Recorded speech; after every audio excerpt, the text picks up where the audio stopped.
We continue to track that breaking news out of Pahokee this morning. 3 people killed, including a suspect, after a deputy-involved shooting. Yeah, that deputy still in the hospital right now after he was run over by a car. Let's get to Brooke Chow sorting through the chaotic chain of events here. Yeah, Brooke, the sheriff's office says the deputy is lucky to be alive at this point because his training really kicked in.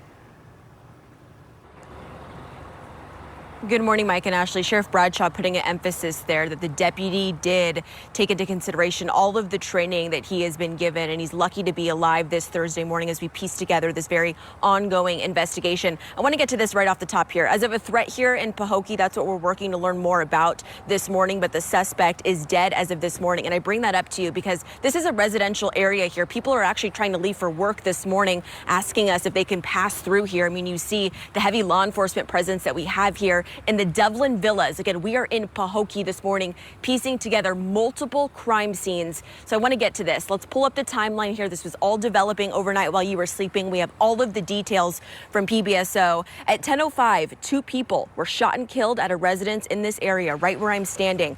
A few minutes later, a suspect shot at a residence. The people in that home calling 911, saying something about a dark SUV.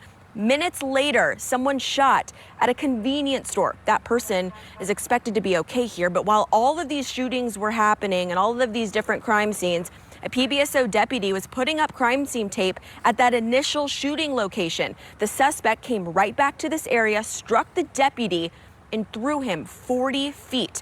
The suspect got out of the car with the handgun. That's ultimately when the deputy returned fire, shooting the suspect.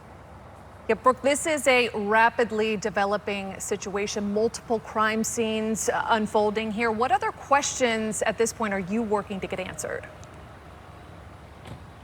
Yeah, so this morning, Ashley, we'll be pressing for answers from PBSO about the names of these victims here, the 2 initial people that were shot and killed at a residence here in the Devlin Villas, but also who the deputy was. Again, that's recovering in the hospital, and also the person shot at the convenience store. There are so many layers to this story, and we're breaking it down piece by piece for you. In terms of this suspect, I want to get to his name here. It is Charles McLeod Jr. We have a photo that PBSO sent us overnight. We are here on scene. We have been here all night long, bringing you the latest developments. We will continue to be here because there are people in this community waking up, trying to get to work, trying to take their kids to school, wanting to know what is next. All right, Brooke, and that is a question I know you will work to get answered. Brooke, thank you. Stay with WPTV for continuing coverage of this deputy-involved shooting. Brooke will return right at the top of our 6 a.m. hour with another update. Victor Jorges is at the hospital, constantly checking how that deputy's doing. We'll be posting updates at WPTV.com.